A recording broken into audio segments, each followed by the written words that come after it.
Hello, my name is Colton Hayes, 65 years old, an old carpenter living quietly in the suburbs of Colorado Springs. The small house I live in is a source of pride, a legacy that my late wife Ellen and I built together in the 90s. Now, with Ellen gone due to a cruel heart condition 3 years ago, this house has become my final sanctuary, where I cling to the memories that remain. Every plank, every nail driven into the walls is imbued with the sweat, laughter, and tears of both of us. The house isn't grand or modern, but it's my entire world. A small, peaceful world where I can hear the wind whistling through the pine trees in the yard and smell the fresh wood from the small workshop behind the house. Every morning I wake up at 5, brew a strong cup of black coffee in an old, worn-out pot, and head to my workshop. My hands, though calloused and trembling with age, still find solace in touching the grain of the wood. I sand, cut, carve, and assemble, each motion like a ritual helping me forget the loneliness gnawing at my heart. I'm not wealthy, but I get by. Savings from years of hard work, combined with a modest pension, are enough to sustain my simple life. I don't need much, just this house, this workshop, and Ellen's keepsakes, especially the wooden box I carved for her when we were newlyweds, where she kept the love letters I wrote in my youth. But life, as I've learned over the years, never lets you stay comfortable for too long. It was a chilly autumn day when golden pine needles were falling gently onto the path leading to my house. I was sanding a chair leg in the workshop when I heard a car pull up at the gate. A short honk startled me. I wiped my hands on my old apron, stepped into the yard, and saw a glossy white SUV parked at the entrance. The car door opened, and Daniel, my only son, stepped out with a radiant smile. Beside him was Laura, his wife, with her shimmering blonde hair and a fitted wool dress, looking like she had just stepped out of a fashion magazine. "Dad!" Daniel called loudly, waving as if we hadn't seen each other in a decade, though in truth he's been visiting regularly, especially over the past 3 years. "Daniel, Laura," I nodded, forcing a smile. "What's with the surprise visit? No heads up at all?" "Wanted to surprise you," Daniel replied, stepping forward to hug me. He's a head taller than me, with dark brown hair like his mother's and sparkling blue eyes full of life. "Besides, we have something important to talk about." I invited them inside. My small kitchen suddenly felt cramped with their presence. Laura sat in the old armchair, her eyes scanning the room with curiosity, as if appraising every item. Daniel placed a bottle of wine on the table, an expensive kind I knew I'd never drink. "For you," he said, then sat across from me. "We think it's time for a change, Dad." "Change?" I frowned, a sense of unease creeping in. "Change what?" Laura spoke up, her voice sweet as honey, but each word carefully measured. "Dad, we're worried about you. You're living alone out here, far from the city, with no one to look after you. What if something happens? A heart attack, a small accident. Who would help you?" I chuckled, trying to lighten the mood. "I'm fine, Laura. I'm as strong as an ox. Besides, I've got my workshop and good neighbors. I'm not lonely." Daniel leaned forward, placing a hand on my shoulder. "But Dad, we want you to live more comfortably. A modern, convenient life. In downtown Colorado Springs, we found a beautiful apartment, spacious with an elevator close to the hospital and supermarket. You wouldn't have to worry about anything anymore." I sipped my coffee, trying to stay calm. "Sounds nice, but this house is my life with your mother. I don't want to leave." Laura exchanged a glance with Daniel, then smiled, a smile that made me feel like I was being lured into an invisible trap. "Dad, we understand, but think about it. You deserve a better life. We want you closer so we can take care of you for the rest of your life. No worries about fixing plumbing, shoveling snow, or anything else. We'll handle it all." Her words were soft and persuasive, but something about the way she emphasized "take care of you for the rest of your life" made my heart beat faster. I looked at Daniel, hoping to find sincerity in his eyes, but he just nodded as if he'd rehearsed this conversation. "Dad, we've thought it all through," Daniel continued. "You could sell this house.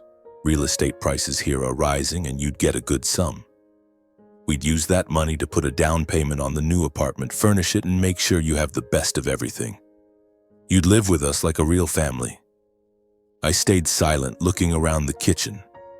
The oak table I made for Ellen still stood there with small scratches from family dinners long ago.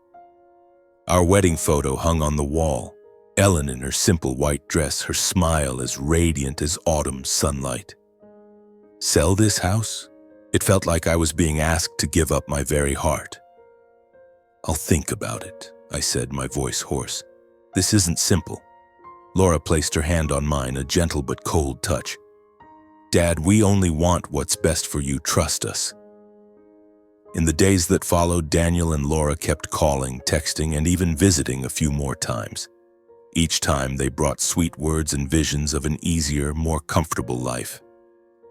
"Dad, you've worked hard your whole life," Daniel said during one dinner. "It's time to rest and let us take care of you." Laura talked about the apartment they'd seen, with large windows overlooking the Cheyenne Mountains, a spacious living room, and a private room for me. "You'll have your own space," she said, her eyes sparkling as if picturing the scene. "We'll be a happy family." I started to waver, not because I didn't love this house, but because I missed Ellen.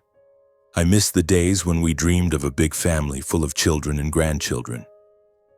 Daniel was our only child, and after Ellen passed, he was all I had left. I wanted to believe he truly cared, that he wanted to make up for the years we'd been apart. When he left for college, then built his career in Denver, only occasionally visiting. One evening, as I sat alone in my workshop looking at Ellen's wooden box, I thought of what she once said. "Colton, family is the most important thing. No matter what, keep them close." Her words echoed in my mind, a reminder that perhaps it was time to let go of the past and be closer to my son. I called Daniel. "All right," I said, my voice trembling. "I'll sell the house." The sale happened faster than I expected. A local real estate company valued the house at $560,000, more than I ever imagined. I signed the papers, watched strangers walk through and touch the walls Ellen and I had built. Each step of the process felt like a knife slicing into my heart. But Daniel and Laura were always there, comforting me, promising a brighter future. "Dad, we'll use this money wisely," Daniel said as we sat in the notary's office. "We've found the perfect apartment. But for the down payment and renovations, we need you to transfer $300,000 to the family account first. The rest, we'll keep safe for you. For expenses, healthcare, insurance, everything you need." I nodded, though a flicker of doubt lingered. What was this family account? I'd never heard Daniel mention it before. But Laura quickly chimed in, her voice soft but convincing.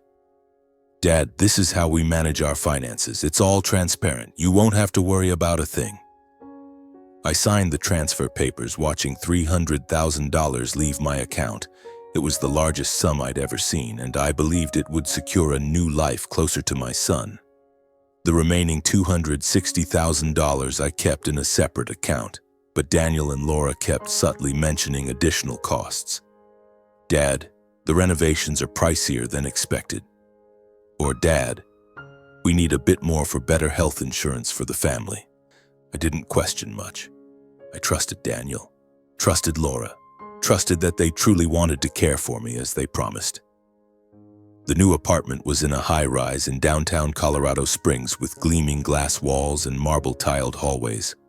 When I walked in, suitcase in hand, I felt out of place. Everything was too modern, too foreign.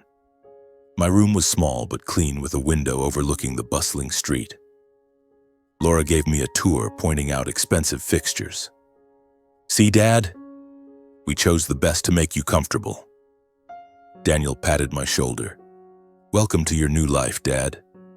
I smiled, trying to feel the joy they spoke of. But deep down, I felt an emptiness. Ellen's wooden box tucked in my suitcase was the only thing that made me feel connected to myself. I didn't know that in just a few months everything I trusted would come crashing down, and I'd be pushed out of the very life I'd sacrificed everything to have. In the early days at the new apartment, I tried to adjust. The small room Daniel and Laura had set aside for me was tucked in a corner of the apartment, furnished with a single bed, a cheap particle board dresser, and a window overlooking the noisy street below. The constant sounds of traffic horns and passers-by were a stark contrast to the quiet of my old house in the suburbs. I missed the sound of the wind rustling through the pine trees, the smell of fresh wood in my workshop, and the peaceful mornings when Ellen and I would sit on the porch sipping coffee and talking about our simple dreams. But I told myself this was my new life. Daniel and Laura had promised to take care of me, and I had to trust them. After all, they were my family, the only thing I had left after Ellen's passing. The apartment was undeniably luxurious. The floor-to-ceiling glass walls offered a view of the distant Cheyenne Mountains, and the furnishings gleamed with a polish that made me afraid to touch anything for fear of leaving smudges. Laura proudly pointed out every detail: an imported Italian leather sofa, a sparkling crystal chandelier, and a small bar in the living room stocked with bottles of liquor I didn't know the names of. "We wanted this place to be perfect," she said, her smile radiant but her eyes cold as if gauging my reaction. Daniel was busier, often absent due to work. He said he was with some finance company, but the details were vague. Whenever I asked, he'd just laugh and say, "Don't worry, Dad. I'm working on big things. Everything's fine." But everything wasn't fine. I started noticing something was off just a few weeks after moving in. Laura frequently called in contractors to renovate the apartment, from installing smart lighting systems to replacing the hardwood floors. Each time she'd mention the money from the sale of my house. "Dad, we need a bit more to pay the contractors," she'd say, her voice gentle but leaving no room for objection. "This apartment is for all of us, right?" I nodded, though unease began to stir inside me.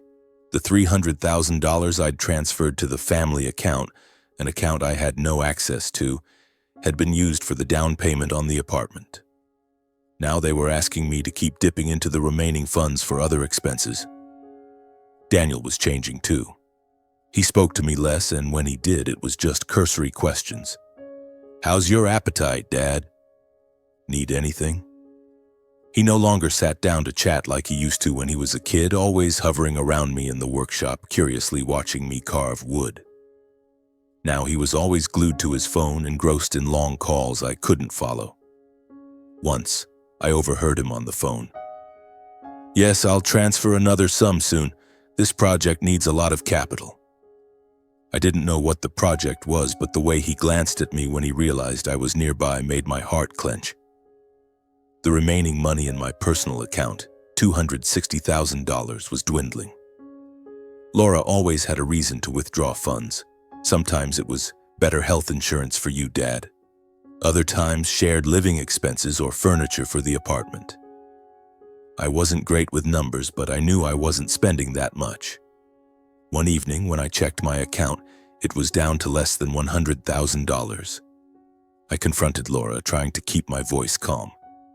"Why is so much money being withdrawn? I need details." She looked at me, her eyes widening as if hurt. "Dad, we're taking care of the whole family. What do you think we're doing with that money? Splurging on nonsense? It's all for you, for this apartment." Daniel stood nearby, nodding in agreement, but his eyes avoided mine. I wanted to believe them, but the unease in my heart grew, like a storm brewing on the horizon. 6 months passed, and everything collapsed faster than I could have imagined. One morning, I received a bank notification. My account had only $15,000 left. I stood frozen in my small room, phone in hand, my heart pounding as if it might explode. Over $500,000, the savings from a lifetime of work and the money from the house Ellen and I built with sweat and love, was nearly gone. I rushed to the living room where Laura was lounging on the sofa, scrolling through her phone with a glass of wine in hand. "Laura," I said, my voice trembling, "where's my money? Why is there only $15,000 left?" She looked up, a flicker of surprise in her eyes, but she quickly regained her composure. "Dad, we've told you. That money went toward buying this apartment, renovating it, covering expenses. Did you think $1 million place like this comes cheap? $1 million? I repeated, my mind reeling. But you said it was just $300,000. Daniel walked into the room, likely hearing my raised voice.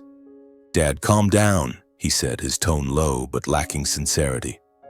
"We invested that money to secure our future. Part of it went into a business venture, but the market's been tough.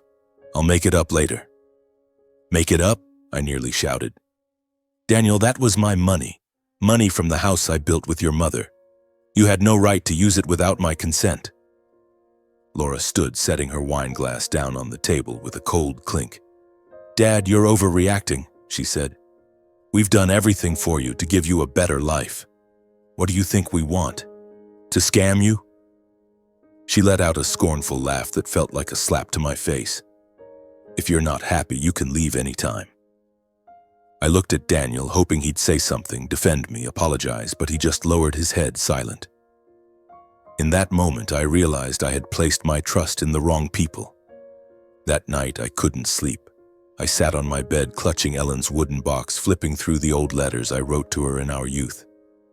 "I'll give you the world, Ellen," I had written, "as long as you're by my side." Now my world had been stolen, not by a thief on the street, but by my own son and the daughter-in-law I once saw as a daughter. The next morning, Laura walked into my room dragging a suitcase, the same one I'd brought when I moved in. "Dad, we think you should find somewhere else," she said, her voice icy. "This apartment isn't right for you. You're too old-fashioned, messy. We can't keep taking care of you forever." I stared at her, unable to believe my ears. "Laura, this place was bought with my money. You can't just kick me out like this." She shrugged, casting me a disdainful look. "This apartment is in my name, Dad. You have nothing here. We tried, but you're just a freeloader." Her words stabbed my heart like a knife. I looked at Daniel standing in the doorway, but he just hung his head, saying nothing. I knew it was over. That day it poured rain. I dragged my suitcase out of the apartment, clutching Ellen's wooden box under my raincoat. I felt like I was stepping into darkness. I had nowhere to go. No house deeds, no bank account, nothing but $15,000 and my wife's keepsakes. I wandered to a nearby bus station, huddling under its awning, watching the rain fall. The sound of the rain mingled with my own sobs, but I wasn't crying for the money. I was crying for Daniel, the son I had loved more than myself. After a few nights sleeping at the bus station, I found a rundown motel in the suburbs. The room was small and musty, with a creaking bed and peeling walls. I placed Ellen's wooden box on the table, opened it, and found an old letter I'd written to her during our courtship. In it, I talked about my dream of opening a woodworking shop to teach homeless kids, a dream I'd buried long ago. Reading those words, I felt a small spark ignite in my heart. Maybe, just maybe, I still had a chance to start over. The first days in the rundown motel in the suburbs of Colorado Springs felt like I had hit rock bottom. The tiny room, with its musty smell clinging to every corner, was like a rotting wooden box. The bed creaked with every movement, and the flickering neon light on the ceiling seemed as exhausted as I was. But what hurt most wasn't the deprivation. It was the betrayal by my own flesh and blood. Daniel, the son I had raised, loved, and sacrificed everything for, had turned his back on me. Laura, with her sweet smile and empty promises, had stolen not just my money, but also my last shred of trust in family. I sat in that room, clutching Ellen's wooden box, the only remnant of happier days. Every night I opened it, rereading the old letters I'd written to her decades ago. One letter, with the shaky handwriting of my youth, made me pause longer than usual. "Ellen, I want to open a woodworking shop, not just to make furniture, but to teach homeless kids.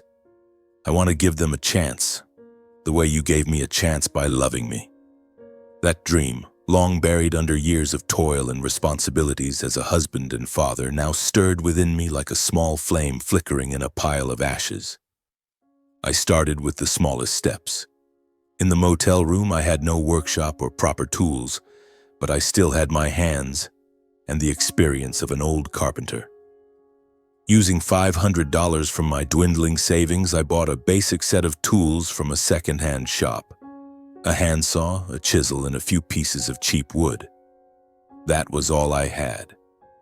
I began making small items, wooden boxes, mini bookshelves, and tiny armchairs like the ones I used to make for Ellen to decorate our kitchen corner. Each chisel strike, each saw cut, felt like rediscovering myself. My hands trembled with age, but they still remembered how to work, still found joy in shaping each piece of wood. I didn't know what to do with the items. Sell them? Give them away? I wasn't familiar with business, and the $15,000 in my account was shrinking daily. One afternoon, while sitting in a small cafe near the motel, a place I frequented to save electricity and soak in some warmth, I overheard a young woman at the next table talking about Etsy. You just take photos of your products, post them, and people from all over the world can buy them, she said to her friend, her voice brimming with excitement. I listened, intrigued. Back at the motel, I borrowed an old phone from a fellow tenant, took some clumsy photos of my wooden boxes, and posted them on Etsy. I named the shop Hayes Handcrafted, the name Ellen had suggested when we used to dream of starting our own brand. For the first few weeks, no one bought anything. I wasn't surprised. Who would buy from an unknown old man online? But I didn't give up. I started recording short videos on the borrowed phone, showing how to make a vintage wooden chair, the kind I'd made for Daniel when he was young. My voice was hoarse, sometimes cracking with emotion, but I tried to share my story about the days Ellen and I worked in the workshop, about the joy of creating something with my own hands. I uploaded the videos to YouTube, not expecting much, just hoping that if someone watched, they might understand the heart of a carpenter. Life at the motel wasn't easy. Rent, food, and materials stretched my budget to the limit. Some days I ate only bread with peanut butter and drank water to save money. Some nights I lay awake thinking about Daniel and Laura, wondering if they ever regretted treating me this way. But each time I opened Ellen's wooden box, I found the strength to keep going. "Colton, you're stronger than you think," she'd once said. And I wanted to prove she was right. Then one day a miracle happened. One of my videos, the one showing how to make the vintage chair, started gaining attention. I don't know why. Maybe it was my warm, gravelly voice or my old, skilled hands on the screen. The video was shared, then went viral. Comments began pouring in. "This old man is amazing. I want to learn to make a chair like that. Your story touched me." I read each one, tears streaming down my face. For the first time in months, I felt seen. Orders on Etsy started coming in. First a few wooden boxes, then some bookshelves. I worked day and night, my hands aching but my heart lighter. I rented a small corner of a nearby warehouse to use as a workshop, buying better tools and higher quality wood.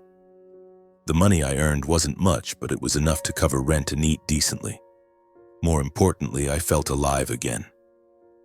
Nearly a year later, my videos had tens of thousands of views, and my YouTube channel started generating a small income from ads. One day, I received an email from a stranger named Mark Thompson, who introduced himself as a small-scale investor in Colorado Springs. He wrote, "I've watched your videos and I'm impressed by your story and talent. I'd like to support you in opening a community woodworking shop where you can teach struggling young people. What do you think?"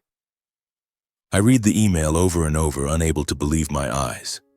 A community woodworking shop. It was the dream I'd written about in my letters to Ellen. I called Mark and we met at a small cafe. He was a middle-aged man dressed simply but with sharp, perceptive eyes. "Colton," he said, "I see a passion in you that the world needs more of. I'll invest $50,000 to help you get started, not a loan, a gift. I just want you to pursue your dream." I shook his hand, tears streaming down my face. "Thank you, Mark. I won't let you down." With Mark's money, I rented a small warehouse in the suburbs of Colorado Springs and named it Hayes Workshop. I began recruiting homeless or struggling teenagers from the area, teaching them how to hold a saw, measure wood, and turn a rough plank into something beautiful. The kids, initially wary, gradually opened up. I told them about Ellen, about my failures, and about how I found myself again. "You don't have to be good right away," I told them. "You just have to keep going." Hayes Workshop became more than a workplace. It was where I rediscovered meaning in life. Each chair, each table we finished felt like rebuilding a piece of my broken heart. I thought less about Daniel and Laura. They had taken my money, but they couldn't take who I was, the carpenter, the husband, the father who once dreamed of a better world. The months at Hayes Workshop passed like a dream I never dared to imagine. Each morning I woke up with a sense of excitement, as if I weren't a 65-year-old man with calloused hands and a once broken heart, but a young man starting life anew. My workshop wasn't grand, just an old warehouse with a rusty tin roof and stained concrete walls, but it was filled with laughter, the sound of saws cutting through wood, and the fragrant scent of pine resin. The kids I taught, from skinny boys with wary eyes to shy girls hesitant to hold a hammer, gradually became my new family. They called me Mr. Hayes, and every time I heard that name, I felt like Ellen was smiling somewhere, proud of me. But I never expected that what I was doing, the clumsy YouTube videos I posted and the simple wooden items on Etsy, would lead me to a new turning point, one I hadn't prepared for. It all started with a small article in a local Colorado Springs Gazeta. A young journalist named Emily with curly hair and bright eyes visited my workshop after watching my YouTube videos.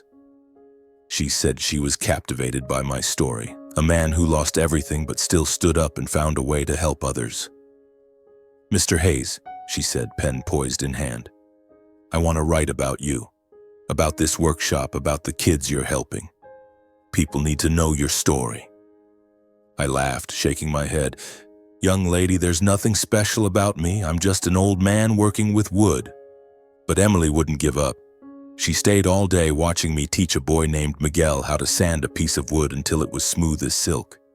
She took photos, jotted down notes, and even recorded a short video as I told the kids how Ellen used to encourage me to pursue my passion.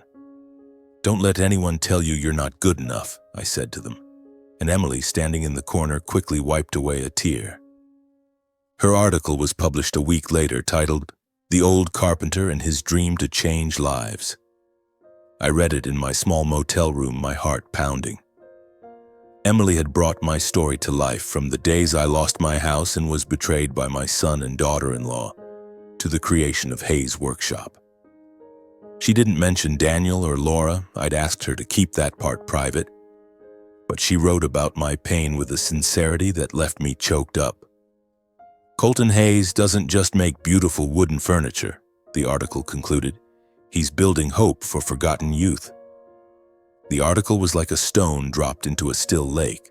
Within days, my phone, an old second-hand model I'd bought from a friend, buzzed nonstop with messages and emails. Local nonprofits reached out, wanting to collaborate with Hayes Workshop.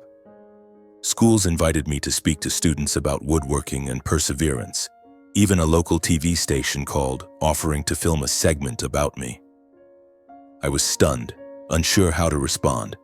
All I wanted was to work with wood, teach the kids, and live a quiet life. But it seemed fate had other plans.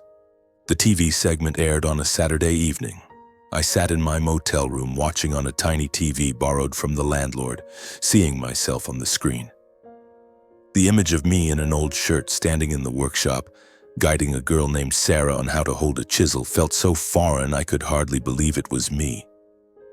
My voice, hoarse but full of emotion, rang out, "Life can take a lot from you, but it can't take your hands or your heart. As long as you keep trying, you'll always find a way." After the segment, social media exploded. My YouTube channel's views skyrocketed from tens of thousands to hundreds of thousands in just a week. Comments flooded in. "Mr. Hayes is an inspiration. I want to come to Colorado Springs to learn woodworking. Thank you for giving me hope." I read each one, tears streaming down my face. I never thought my story, an old man betrayed, cast out, and starting over, could touch others' hearts. Orders on Etsy surged. I couldn't keep up with the demand, so I began teaching the kids in the workshop how to finish products for sale. Each wooden box, each chair bore the Hayes Workshop label, a mark of resilience and hope. I used the earnings to pay the kids, buy more tools, and improve the workshop. Mark Thompson, the investor who helped me start, called to congratulate me. "Colton, I knew you'd do it," he said, his voice full of pride. "But I didn't expect you'd do it this well." With the growing attention, I decided to expand Hayes' workshop. I rented an additional section of the warehouse next door, bought more equipment, and took on more students. The kids who came to me weren't just homeless. Some were young people struggling with life, dropouts, or those who'd gotten into trouble or simply lost their way. I taught them not just how to work with wood, but how to believe in themselves. "You don't have to be good right away," I said, repeating the phrase I'd said hundreds of times, "but you have to start to be great." One day, while I was going over the books, a task I was never good at, Miguel, the first boy I taught, walked into the small office in the workshop. He held a piece of paper with a sketch of a dining table adorned with intricate patterns. "Mr. Hayes," he said shyly, "I designed this. I think we could make and sell it." I looked at the drawing, then at the boy. Miguel, with his messy hair and bright eyes, was no longer the timid kid he'd been. "Great work, Miguel," I said, patting his shoulder. "We'll make this table, and you'll lead the project." He grinned, the brightest smile I'd ever seen. In that moment, I felt I'd done something bigger than building a workshop. I was helping these kids find their own worth. 2 years after being kicked out of Daniel and Laura's apartment, I stood in front of Hayes' workshop, now freshly painted, with a wooden sign carved with CH Holdings, the small company I'd formed to manage the workshop and orders. I was no longer the homeless old man with $15,000 in his pocket. I had a steady income, a passionate team of students, and a supportive community. The media called me a senior entrepreneur, but I just saw myself as a carpenter trying to live up to the dream I shared with Ellen. One morning, while checking emails, a message from Emily startled me. She included a link to a real estate website listing a familiar apartment, the one Daniel and Laura had bought with my money. The bank had foreclosed on it because they couldn't pay the loan. I read it over and over, my heart pounding. That apartment, a symbol of betrayal, was now up for public auction. I sat down, my hands trembling, not out of anger or a desire for revenge, but from a strange feeling, as if fate was giving me a chance to rewrite my own story. I took a sip of coffee, trying to organize my thoughts. 3 years ago, I left that apartment with a suitcase and Ellen's wooden box with nothing to my name but $15,000. Now, I was the owner of CH Holdings, a small but growing company with steady income from Hayes' workshop and Etsy orders. I wasn't rich, but I was in a position to consider a bold move. The idea of buying back the apartment, the one purchased with my own money, filled me with both excitement and fear. It wasn't just about the money. It was a chance to confront my past, to face Daniel and Laura, and to prove they couldn't destroy me. I contacted the real estate company handling the auction. The agent, a middle-aged woman named Susan with a professional yet friendly voice, said over the phone, "This apartment is a steal, Mr. Hayes. The starting bid is only $750,000, well below market value. But you'll need to act fast. There's a lot of interest."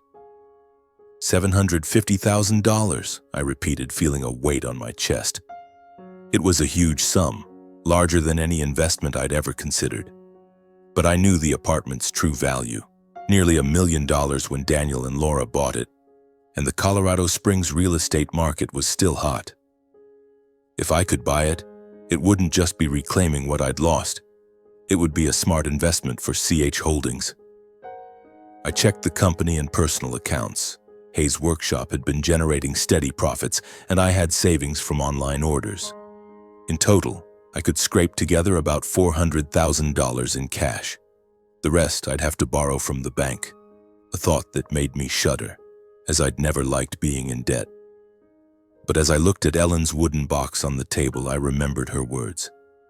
"Colton, sometimes you have to take a risk to get what you want." I took a deep breath, called Susan back and said, "I want to bid, but I need to keep my identity confidential." Susan hesitated. "Confidential? That can be arranged, but you'll need a company or representative to bid under. Are you prepared for that? CH Holdings will bid, I replied firmly. On a rainy afternoon, Susan called. Congratulations, Mr. Hayes, she said, her voice brimming with excitement. CH Holdings won the auction. The apartment is yours. I sank into my chair, hands trembling. Thank you, Susan, I said, but my mind was reeling. I had done it. The apartment, the symbol of betrayal, where I'd been called a freeloader, now belonged to me.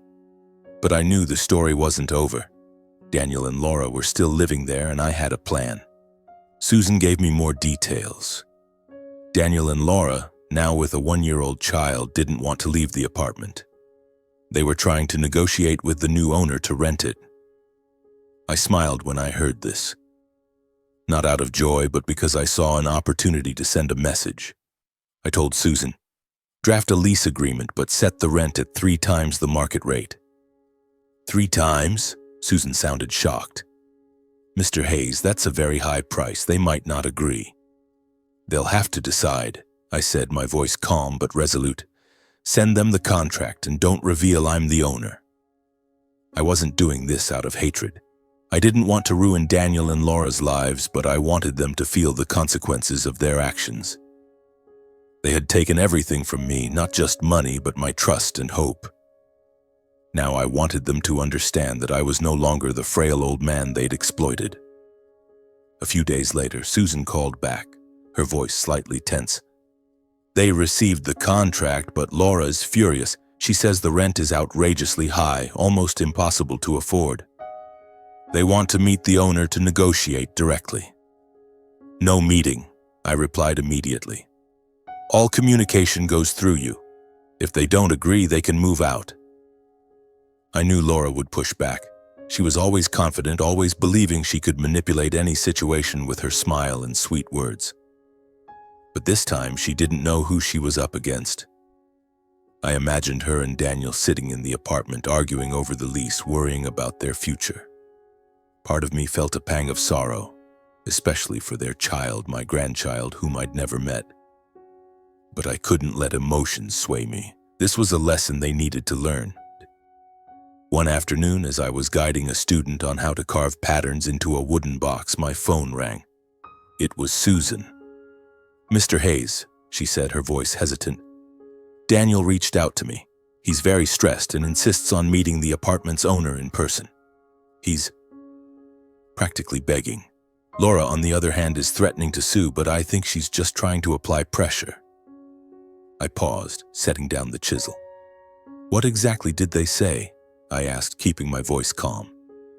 Daniel said they can't afford the new rent. They have a young child and don't want to leave because they're used to the apartment. Laura, well, she called the rent extortion and threatened to take it to the press or court. But I told them the contract is clear and the owner, you, has full authority. I fell silent for a moment, feeling a wave rising in my chest. Daniel begging, Laura fighting back. I wasn't surprised. That was their nature. Daniel, always weak and easily led by Laura, and Laura, sharp and willing to use any means to get her way. But this time they didn't know they were dealing with me, the old man they once called a freeloader. Let them do what they want, I told Susan, but I won't meet them. Everything goes according to the contract. Susan sighed over the phone.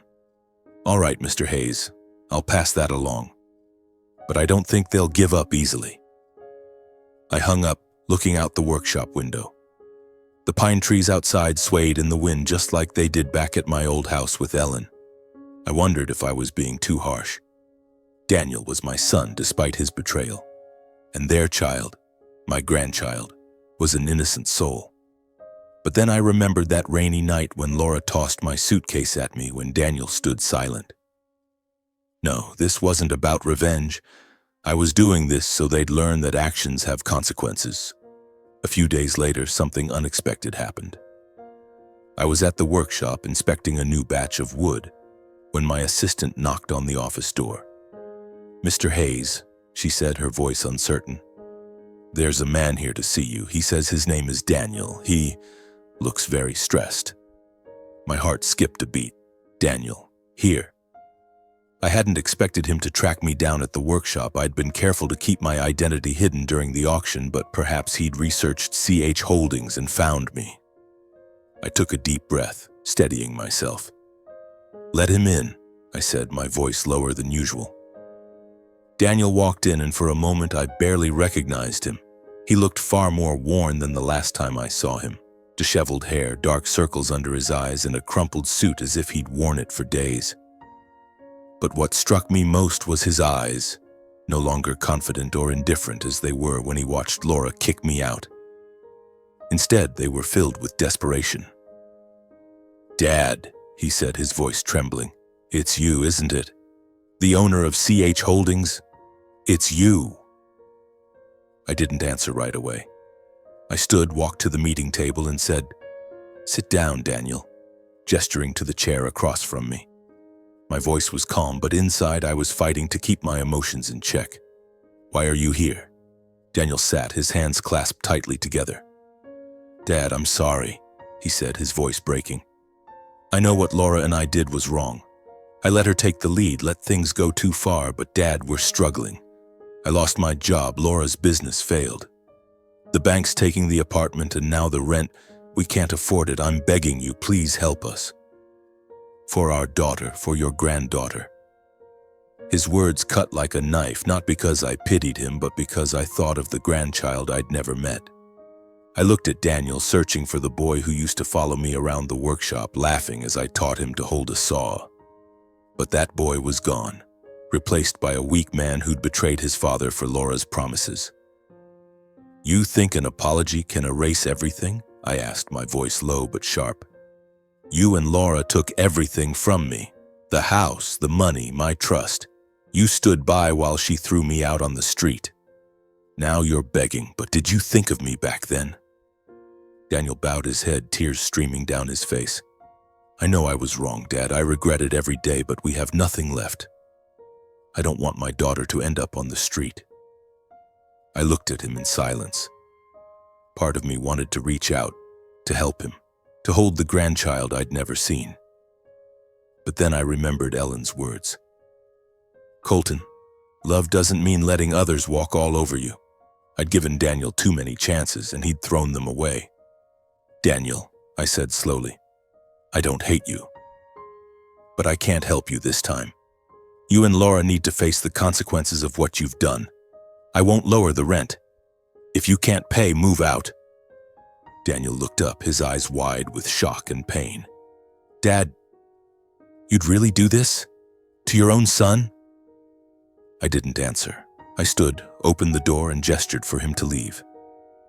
As Daniel walked out, I saw his shoulders shaking with sobs. I closed the door, sat down, and clutched Ellen's wooden box. I didn't cry, but my heart felt heavy. Meanwhile, Laura didn't stay quiet. Susan called a few days later, her voice laced with concern. "Mr. Hayes, Laura contacted a lawyer. She's saying she'll sue CH Holdings for extortion and threatens to expose your story, that you were once homeless living at a bus station. She thinks it'll damage your reputation." I let out a dry laugh. Laura was true to form, always looking for a weak spot to exploit. But she didn't know I was prepared. Right after buying the apartment, I'd hired a lawyer to review all documents related to the money I'd transferred to Daniel and Laura. I had evidence of how they withdrew funds from the family account, how they used the money from my house sale to buy the apartment in Laura's name. If she wanted to play the legal game, I was ready. "Send a letter from my lawyer to Laura," I told Susan. "Attach the documents proving their misappropriation of my assets. Let her know that if she wants to sue, I'll countersue, and I have enough evidence to win." Susan followed through. A week later, I got word that Laura had dropped all threats. She and Daniel agreed to pay the tripled rent, though I knew they were borrowing heavily to manage. I didn't feel triumphant, only a sense of emptiness. They'd chosen this path, and now they had to face it. Time passed, and I heard that Daniel and Laura were starting to clash. Susan told me that during one of her visits to check on the apartment, Laura had yelled at Daniel right in front of her, blaming him for letting things come to this. I wasn't surprised. Laura had always been the one in control, with Daniel following her lead. But as money ran dry and pressure mounted, cracks in their relationship began to show. One morning, Susan called, her voice hesitant. "Mr. Hayes, I just heard some news. Daniel and Laura, they've divorced." I sat down, my hand tightening around my coffee mug. Divorced? I didn't know how to feel, sad, relieved, or just empty. Daniel was my son, but he had chosen his path. Laura, with all her sharpness and ambition, had finally failed to hold everything together as she'd wanted. I asked Susan, "How are they now?" "What about the child?" "Laura moved away, probably to Denver," Susan replied. "Daniel's still in the apartment, but only temporarily. He says he can't afford the rent anymore. The child, a little girl named Emma, is with him, but I hear he's struggling." Emma, my granddaughter's name. I pictured a little girl with Daniel's blue eyes, Ellen's eyes, and my heart tightened. I didn't want to see Daniel, didn't want to reopen the door I'd firmly closed. But Emma was different. She bore no blame for what had happened. One evening, as I was locking up the workshop, a figure appeared at the entrance. I recognized Daniel immediately. He looked far older than the last time I saw him. Hair speckled with gray, shoulders slumped, and in his arms was a tiny girl about 1 year old with rosy cheeks and curly brown hair. "Emma." I stood frozen, unsure of what to say. Daniel looked at me, his eyes filled with exhaustion and regret. "Dad," he said, his voice hoarse, "I don't know where else to go. Laura left. I have no job, no money. I want you to help, not for me, but for Emma." I looked down at the little girl. Emma gazed up at me, her big round eyes full of curiosity, then smiled, a carefree smile that reminded me of Ellen. I knelt down, gently touching her cheek. "Hello, Emma," I said, my voice catching. "You're my granddaughter." Daniel bowed his head, tears streaming down his face. "I'm sorry, Dad. I know I don't deserve it, but I don't want Emma to suffer." I stood looking at him. In that moment, I saw not the man who had betrayed me, but a desperate father. I no longer felt anger toward him, but I couldn't forget what had happened. "Daniel," I said, my voice low but clear, "I'll take care of Emma. I'll give her a home, a family, but you have to stand on your own. I won't let you lean on me anymore." Daniel nodded, saying nothing more. I took him and Emma to the small house I'd recently bought in the mountains not far from Colorado Springs. It was a simple home, not as glamorous as Daniel and Laura's apartment, but warm and filled with memories of Ellen. I set up a corner of the room for Emma, buying a small crib and a few toys. Daniel stayed for a few days, but I made it clear he had to rebuild his life. "You've made mistakes, but you still have time to fix them," I told him. "Do it for Emma." Daniel left soon after, promising to find a job and return when he was stable. I didn't know if he'd keep his word, but I still hoped my son would succeed, or at least stand on his own 2 feet. And that's the story of my life that I wanted to share with you, the story of a 65-year-old man who stood firm through the storms and betrayals of family. Thank you for listening, and I wish you a peaceful and happy day.